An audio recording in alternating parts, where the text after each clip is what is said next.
KTO Radio présente À haute voix, la lecture intégrale des œuvres spirituelles majeures. Aujourd'hui, Augustin ou le Maître est là de Joseph Malègue.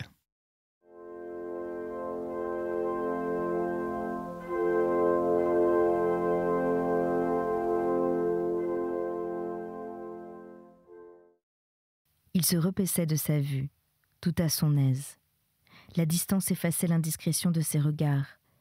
Il dévorait tout, d'une ardeur précise et désespérée, jusqu'au merveilleux crêpe bleu éteint, et son reflet secondaire gris perle et blanc d'argent, visible au pli, dans les lumières et fondu en sa substance. Cette robe, au plissé pur, haussait jusqu'au buste la grâce stylisée, un peu sèche, que lui avait donné le grand couturier. Mais arrivée là, par un fort intelligent raffinement de l'artiste, elle semblait renoncer à tout effet qui lui était propre, s'ajustait aux minces épaules avec l'extrême finesse docile et le moelleux d'un tissu sans poids, et laissait finalement à autre chose qu'elle le soin de chanter l'hymne de la beauté humaine. Autour du tableau, tous les rites connus s'accomplissaient de nouveau. Augustin vit Anne le regarder de loin, une tasse dans les mains en un ravissant effroi de cette longue distance qui les séparait. Il vint au-devant d'elle, d'une promptitude sans hâte. « Merci, vous me sauvez des périls du voyage, et je ne vous arrache cette fois à aucune revue des deux mondes. Vous buvez du café le soir ?» C'était non, mais il dit oui. Il l'aurait devant lui, s'occupant de lui plus longtemps. D'une manière ou de l'autre, il ne dormirait pas. Qu'elle eût gardé souvenir de sa solitude au jour du déjeuner lui fut d'une douceur ineffable. Elle plongea au sucrier d'admirables doigts de chair pâle qui le firent trembler. Le pauvre sourire dont il la remerciait, si audacieux, si peu insistant, fou d'amour et d'humilité, prenait sur son austère visage de grand technicien de l'intelligence un charme de gauche jeunesse qu'elle sentit peut-être sans qu'il s'en aperçût. Elle ne le quitta pas, préféra appeler de loin Monseigneur Herzog au lieu de le rejoindre. « J'ai deux belles chances ce soir. D'abord, oncle Henri m'enlève l'école des mains et me la rend toute faite. Puis monsieur Méridier vient de nous offrir sa collaboration et son aide dans nos besoins. » Elle disait moi pour oncle Henri et nous pour monsieur Méridier. Augustin se murmura pour lui-même. Date manibus lilia plenis. Cette nuit de la pleine lune doit être superbe, affirmait monsieur Henri Desgresses. Est-ce qu'il vous plairait, Elisabeth, que nous voyions la nuit ? Il vint un autre valet, de la série qui est tant de garde après dîner avant. Toute sa race paysanne persistait dans son manteau en galoche, faisant curieux ménage avec sa très élégante livrée d'été. Augustin pensa à l'abbé Bourré. On entendit contre les façades le claquement des persiennes repris par d'autres façades. La dernière réplique, cette ténuité extrême, s'éteignit dans une nuit vide et démesurée.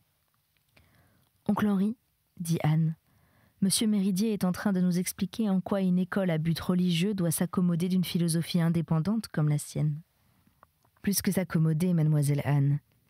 Cette indépendance est la condition de toute philosophie, même chrétienne.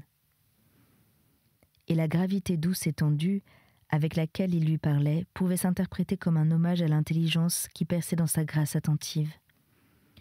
Nul doute qu'elle ne put pleinement s'interpréter ainsi. L'exemple le plus clair est celui de l'historien de la philosophie, mon maître Victor d'Elbaut, que j'ai très aimé. Il est mort sans donner sa mesure, qui était grande. Sa foi catholique se prolongeait de suites métaphysiques qu'il ne disait guère, étant un peu atteint de timidité dogmatique. Mais elles transparaissaient l'une et l'autre dans son œuvre historique et lui constituaient comme des plans de profondeur. Ces deux registres de la pensée, le métaphysique et le religieux, étaient certes tous les deux acceptables comme ses études positives, mais pour d'autres raisons. Je dirais intellectuelles et extra-intellectuelles à la fois. Il n'y avait pas de passage forcé, mais au contraire, du surajouté, de son œuvre d'histoire positive qui seule valait universellement, à ses affirmations métaphysiques et de celles-ci aux religieuses. Si ces 3 étages communiquaient, c'était seulement par escalier intérieur, par preuve morale et attrait vif. Or, il le savait bien, et même il le montrait, étant l'homme le plus propre qui fût. En sorte qu'une partie essentielle de son apostolat de chrétien était l'admirable conscience professionnelle avec laquelle il n'en exagérait pas la portée. M. Henri Desgresses le regardait délivrer ce petit discours d'un air d'en apprécier la fermeté et toutes les qualités des métiers, quoiqu'il n'eût aucune raison apparente de savoir le mérite qu'elles avaient de rester intouchées et surnageantes sur la tempête de son cœur. « Je crois, dit-il, que c'est la seule forme d'apostolat que j'accepterai. » On savait d'ailleurs qu'en cette matière, il ne dépassait pas l'étape sympathie. Tout ce qu'un étudiant catholique doit attendre d'un maître à qui il demande un soutien pour ses croyances, c'est la conscience professionnelle avec laquelle il exposera une pensée qui doit avoir de solides prolongements vers Dieu, une pensée théiste. Cela, je le donnerai. Le surajouté doit l'être par l'auditeur. Sans cela, dit Anne, il n'y aurait pas foi. La foi catholique est une foi.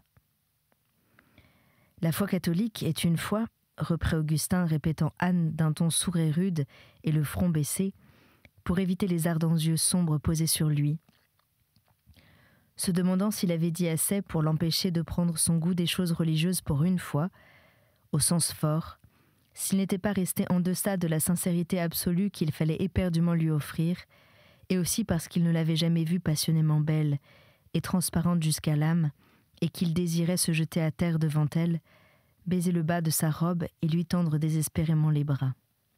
Il n'y aurait pas non plus, dit Monseigneur Exorgue, de reconnaissance à Dieu pour le don de foi qui est, d'une certaine façon, gratuit, comme le don même de la vie. En somme, conclut Augustin, l'humble manière qu'a notre pauvre pensée de connaître Dieu serait changée, et le croyant vivrait en Éden. Anne retrouvait les fermes formules qui la soutenaient, il y avait 2 mois.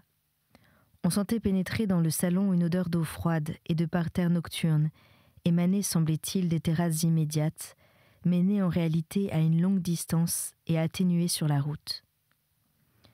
Avec un peu de fraîcheur dans le dos qui lui donnait envie de tousser, c'était tout ce qu'Augustin, tourné contre la nuit, percevait des espaces extérieurs qu'elle emplissait. Toutes les lumières du salon, lustres, appliques, feux électriques répartis sur les tables, prirent une toux sèche et une patine artificielle en face du vaste bleu encore invisible qui commençait à se faire sentir de partout. « Vos élèves de Lyon vous regretteront, » dit M. Desgresses après la phrase sur l'Éden. « Ceux de Paris sont heureux, » continua Madame Desgresses des Sablons. « Ainsi va le monde. » Augustin revenait après ce long discours à son timide sourire un peu gauche, séduisant sans qu'il le sût. On entendait la pianiste tirer du clavier de jolis sons d'attente, glissés en velours, aperçus à travers des brumes. « Je vous propose d'écouter mademoiselle, » fit Madame Desgresses des Sablons. « Donnez-nous de l'ombre, nous réclamons de l'ombre, » exigeait M. Henri Desgresses, affectant volontiers un autoritarisme plaisant avec les personnes qu'il aimait. L'énorme lustre, les appliques de glace et de cheminée, de pesants candélabres à cristaux, transformés pour ampoules électriques, d'autres luminaires des temps plus récents, adjoints aux précédents posés çà et là sur les meubles, d'autres encore, cachés en bordure de tableaux illustres, s'éteignaient successivement. On entendait de tous les coins du vaste salon. « Celle-ci aussi ? Oui, petite Anne. Et celle-ci ? Oui, petite Anne. »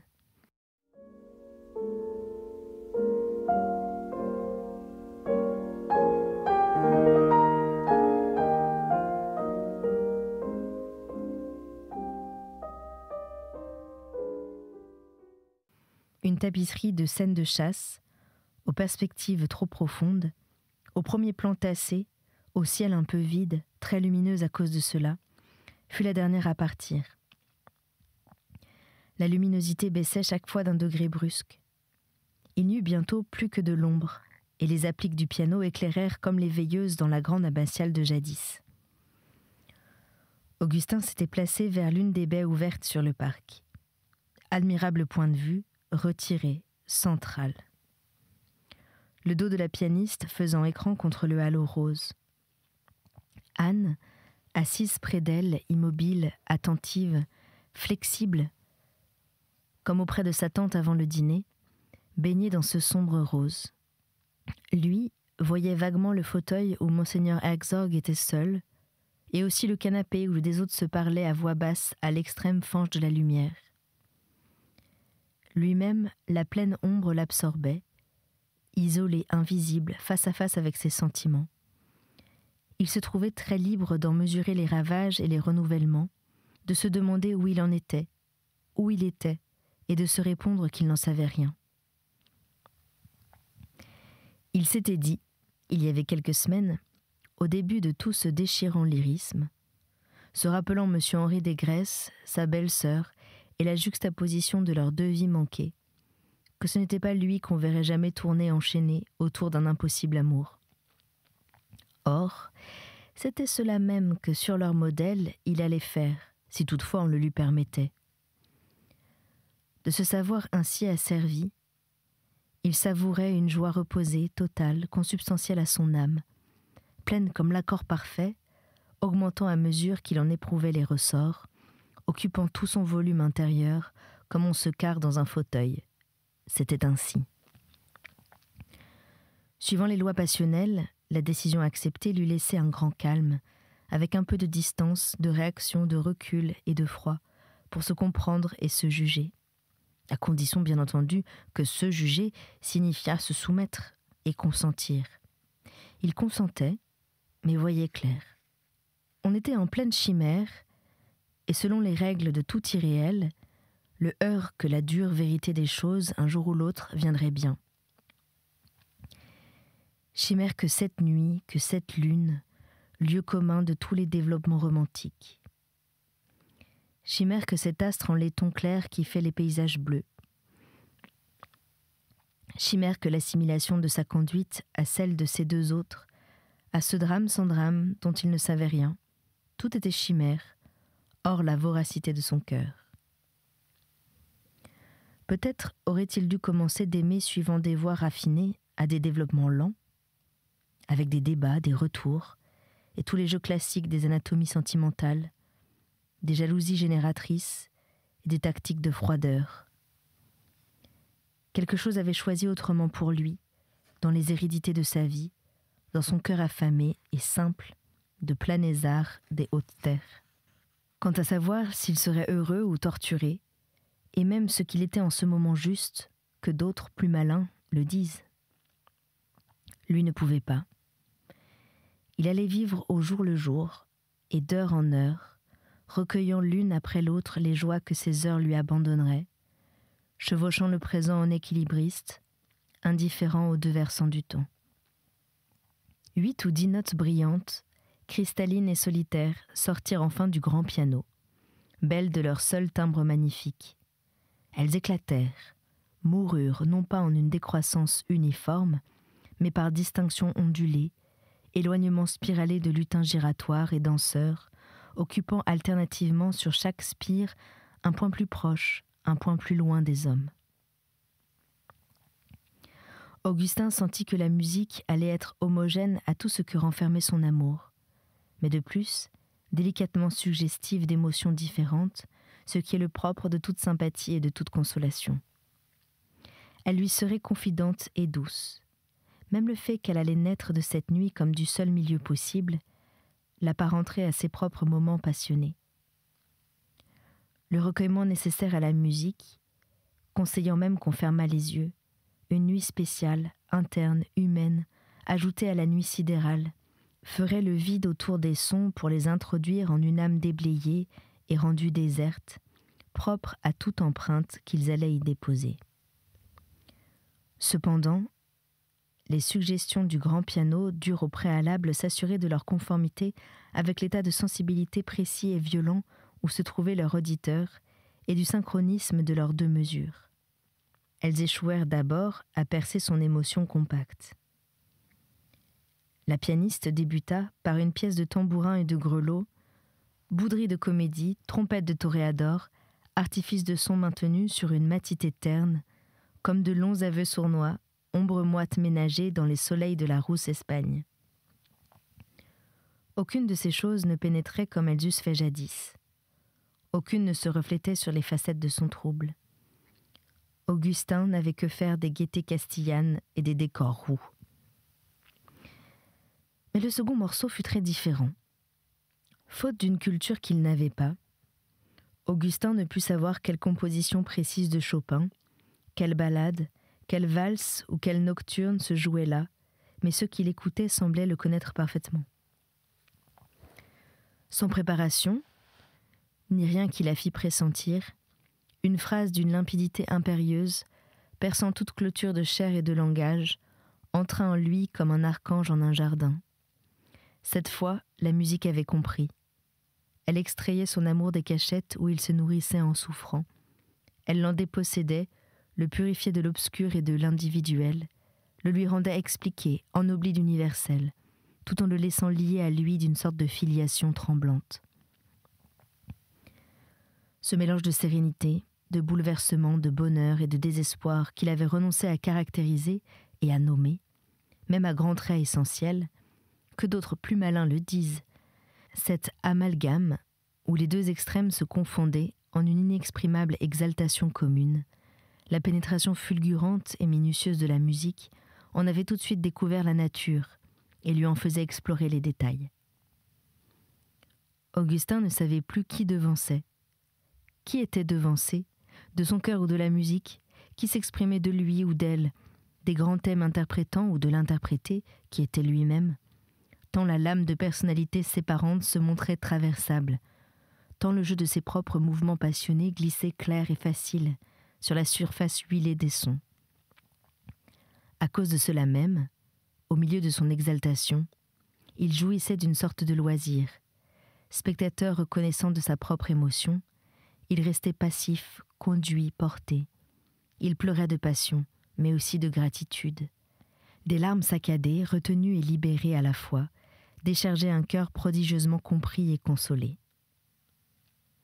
Il arrivait que la musique rusât, grande coquette. Elle s'offrait et se refusait à la fois. Les phrases souveraines, le mystère de leur intervalle constitutif, leur si simple et transparente structure, se laissaient précéder de balbutiements préalables au lieu d'entrer droit en son cœur. Ainsi portée comme au bout d'un rameau trop long, trop mince, elle balançait longtemps leur fruit avant de le laisser choir dans sa bouche. Pressenti ainsi à plusieurs reprises, le motif attendu doublait son efficacité par son attente. Lorsqu'il apportait, longtemps désiré, enfin obtenu, l'apaisement d'une tension intolérable, il y avait longtemps qu'il apaisait déjà.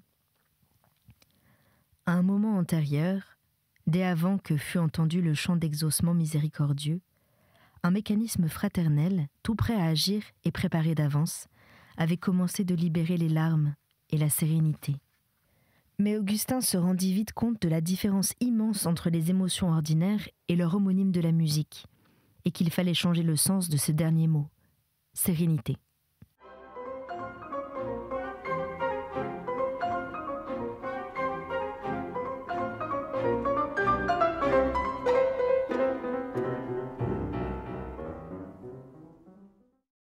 La sérénité ordinaire et extra-musicale différait de la forme passionnée qu'exprimait la musique, autant qu'un métal, du même métal incandescent. L'une évoquait les moralités grises et pratiques, toutes les surfaces plates de la vie. Mais l'autre, cette variété violente et sacrée de la sérénité, prise en main par l'orchestre ou le piano, enlevée à des hauteurs du ciel, chargée d'éclairs et de puissance divine, on ne pouvait l'entendre sans un emportement de sanglots. Il arrivait que cette sérénité fût grandement obscure. Augustin ne savait parfois si elle signifiait bonheur, extase, ravissement dans l'exaucé, ou si, renonçant à jamais au paradis refusé, elle fermait les yeux en un abandon de toute vie terrestre, une désolation exaltée, une paix claustrale et comme une ivresse d'oubli. Certaines phrases énigmatiques et ardemment belles restèrent pleines d'un sens émotif indéfinissable. Avant qu'il eût pu explorer les interprétations possibles, celle-ci fondait sur sa langue. Rien ne restait de la déesse, qu'un vague parfum de son passage, un tombeau vide et ses voiles blancs. Tout au plus pouvait-il reconnaître en ce mystère musical, non pas une allusion claire à tel bonheur ou à telle souffrance, par exemple, en ce qui le concernait, le désespoir des premiers jours, la folle joie des petits salons, le prosternement passionné devant Anne et tous les tremblements de sa timidité, au bord de l'eau ou parmi les roses, mais une sorte de type général, dont on savait peut-être en gros s'il était joie ou tristesse, mais qu'il n'était possible de suivre par l'intelligence que jusque-là seulement, les pas dans ses premiers pas. À partir d'eux, le motif vivait dans son existence propre, la vie de la musique divine et illimitée, dans le monde des émotions sans nom. Augustin sentait parfois passer des compléments accessoires, brusquement clairs, à qui il eût aimé demander si l'idée principale signifiait comme eux tendresse, gratitude, aveu ou promenade dans les bois, si elle se chantait les yeux levés ou les yeux clos. Forcés de subir passivement ces motifs inéclairés, les plus beaux respiraient une gravité suprême. Augustin finit par comprendre la vanité de désirer savoir ce qu'il dédaignait de donner. Mieux valait les remplir de son histoire privée, les illuminer de ses propres feux. Il devenait une invitation à telle rêverie, le doigt blanc d'un génie tendu vers telle route. Il offrait des squelettes d'émotions que c'était à lui d'incarner. En sorte que ces thèmes si sombres et si beaux qui lui serraient le cœur, admettant largement ses abjonctions personnelles, Augustin ne pouvait jamais dire sa propre part et la part de la musique dans la matière première d'un sanglot. Il pensa aux schèmes affectifs d'Hanslick, aux sentiments généraux de Schopenhauer, connut le remords d'avoir perdu des minutes en une abstraite barbarie et cessé pendant ce temps de penser à la musique et à son amour.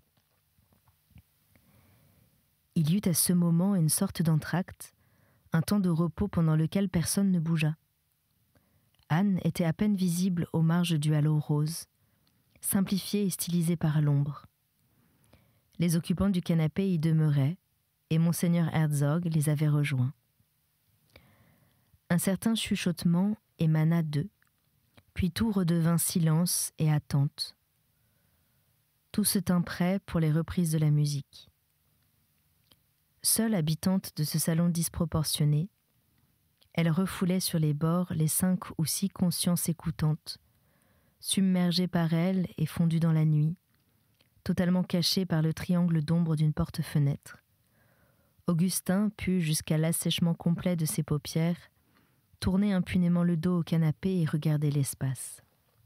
Encore tout remué de musique, plein de thèmes sourds et vastes, cet espace offrait à aimer une sorte d'âme innocente et immense, non concentrée en un moi. Dans ce royaume des fluidités bleues, paradoxalement émanées de l'astre en or, les bords immédiats des bois composaient des môles massifs, imperçables, couleur de néant noir. Entre eux et les allées immédiates s'étalaient des nappes lunaires géométriques, d'une fixité mortuaire, d'un blanc crémeux vaguement jauni. Singulières heures, exactement comme les mouvements de son cœur lui avaient paru généralisés et pacifiés par la musique, ces souffrances devenaient un fragment momentané de la grande souffrance fondamentale, coextensive à tout désir et à la vie. Belle souffrance grave, toute pénétrée d'intelligence, large plaie indolore, d'où coulait calmement du sang. Ces obstacles définitifs, s'accumulant entre lui et Anne, étaient conçus par son acceptation désespérée comme d'une nécessité égale à celle qui ramenait à date fixe devant ses yeux cette banalité stellaire, incomestible et vide. Rappelé un peu trop tard à la musique, il n'entendit de la totalité d'un titre que le mot « adieu ». C'était un morceau d'une clarté extrême. Au bout d'une dispute amoureuse, pareil à une discussion de petits oiseaux, une prière brûlante et puérile suppliait en vain l'obscur veto prohibant cet amour. Un autre la suivait, de semblables lignes mélodiques, fragiles et cette fois sans cri. Son manque d'épines dorsales, ses muscles brisés, sa douceur d'enfant, suffisait à peine à maintenir l'écartement de notes sans cesse retombantes, et le suppliant la savait d'avance inutile. Mais comme il n'avait pas complètement détaillé toutes les plaintes de son chagrin, qu'il en restait encore dont il fallait bien qu'il se libérât, elle se lamentait toute seule derrière un dos tourné, inentendue, hors de tout espoir, en un monologue qui ne suppliait plus. Des souffles froids, de beaux sons liquides et couleurs de lune, visions de départ et de voyage de nuit, entraient par des portes déjà ouvertes sur la route où lui ou elle s'en irait. Une berline roulait sur du sable. Augustin eut tout le temps d'éclairer pleinement le motif, de le pénétrer, le palper, conquête sur les précédentes obscurités dédaigneuses, et même le marquer d'un nom. Ce fut le thème de l'inexaucement. Comme on se cache en un coin pour mourir, la mélodie choisit l'extrémité du clavier, les touches hautes, et s'y tordit les mains devant l'inexorable, en d'acides notes d'agonie dont la pianiste goûtait l'aigreur avec ses doigts. Bien qu'il n'eût pas spontanément souhaité cette plainte un peu lâche, Augustin l'aima cependant d'un amour de contagion et de sympathie, en synchronisme momentané avec son cœur. Un gros insecte devait bourdonner quelque part autour du halo rose. On l'entendait dans le léger silence dont se coupaient les plaintes puériles. Très différent fut le morceau qui suivit. C'était À haute voix, une émission de KTO Radio. Aujourd'hui, Augustin ou le maître est là de Joseph Malègue. Lecture, Anne-Céline Pellarini. Captation et réalisation, Aymeric Plouminec et Thibaut Dagalier. Une émission disponible en podcast sur ktoradio.com et sur l'application KTO Radio.